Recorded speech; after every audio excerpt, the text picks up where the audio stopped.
ನಮ್ಮ ಗುರುಗಳಾದ ಕಾಡುಮಲ್ಲೇಶ್ವರ ಗೆಳೆಯರ ಬಳಗದ ಅಧ್ಯಕ್ಷರಾದ ಬಿ ಕೆ ಶಿವರಾಮ್ ಅವರ ಒಂದು ಗೈಡೆನ್ಸಲ್ಲಿ ಈ ಒಂದು ಸಂಸ್ಥೆನ ಸ್ಟಾರ್ಟ್ ಮಾಡಿದ್ದೀವಿ. ಇದರ ತುಂಬ ದೂರದೃಷ್ಟಿ, ಗುರುಗಳು ಹೇಳ್ದಂಗೆ ದೂರದೃಷ್ಟಿ ಕಾರ್ಯಕ್ರಮ ಅಂದರೆ ಆರ್ಟ್ ಆಫ್ ಪೇರೆಂಟಿಂಗ್ ಅಂತ. ಅದರದ್ದು ಒಂದು ನಾನು ಕೆಲವು ಭಾಗಗಳನ್ನ ನಿಮಗೆ ತೋರಿಸಿದ್ದಷ್ಟೇ.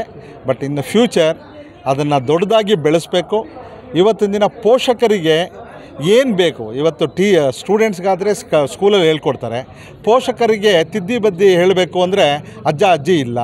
ಹಾಗಾಗಿ ಅವ್ರಿಗೆ ಈ ಆರ್ಟ್ ಆಫ್ ಪೇರೆಂಟಿಂಗ್ ಅನ್ನೋ ಒಂದು ಹೊಸ ಕಾನ್ಸೆಪ್ಟನ್ನ ತೊಗೊಂಬರ್ತಾಯಿದ್ವಿ.